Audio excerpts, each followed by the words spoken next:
Alors Jésus parvient avec eux à un domaine appelé Gethsémani, et il dit aux disciples, restez ici, pendant que je m'en vais prier là-bas. Le traître leur avait donné ce signe convenu. Celui que je baiserai, c'est lui.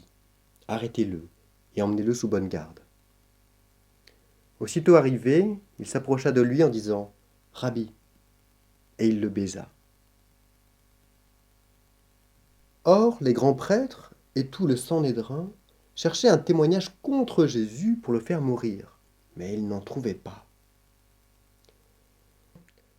Voyant qu'il n'aboutissait à rien, mais qu'il s'ensuivait du tumulte, Pilate prit de l'eau et se lava les mains en présence de la foule, en disant « Je ne suis pas responsable de ce sang. Cette affaire ne regarde que vous. » Et le Seigneur se retourna, fixant son regard sur Pierre. Pierre, alors, se souvint de la parole du Seigneur qui lui avait dit « Avant que le coq chante aujourd'hui, tu m'auras renié 3 fois. » Il sortit et versa des larmes amères. Les soldats l'emmenèrent à l'intérieur du palais, qui est le prétoire, et ils appellent toute la cohorte. Ils le revêtirent de pourpre, le ceignirent d'une couronne d'épines qu'ils avaient tressée, et se mirent à le saluer. Alors, roi des Juifs. Quand ils se furent moqués de lui, ils lui ôtèrent la tunique, lui remirent ses vêtements, et l'emmenèrent pour le crucifier. Jésus tombe pour la première fois.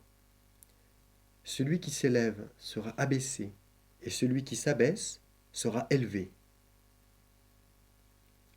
Jésus rencontre sa mère.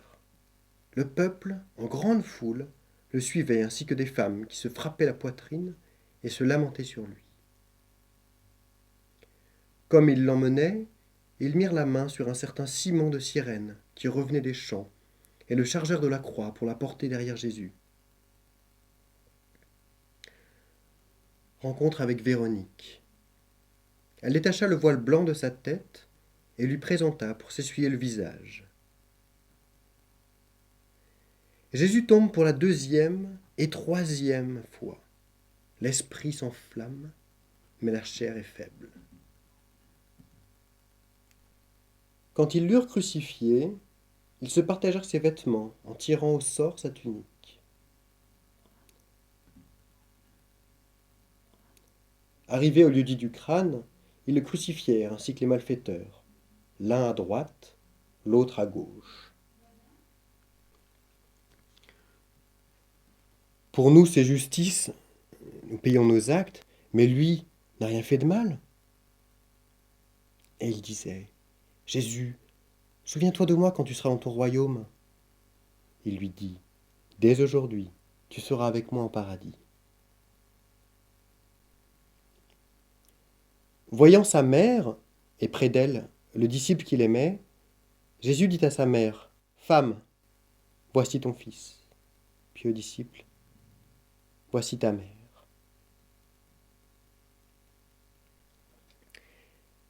C'était environ la 6e heure. Le soleil s'éclipsant, l'obscurité se fit sur le pays tout entier. Joseph d'Arimathie, ayant acheté un linceul, descendit Jésus de la croix et l'enveloppa dans le linceul.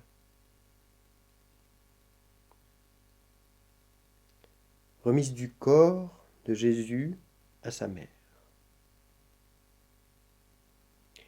Joseph d'Arimathie le plaça dans le tombeau tout neuf qu'il s'était fait tailler dans le roc. Il roula une grande pierre à l'entrée et s'en alla. Pourquoi cherchez-vous le vivant parmi les morts ?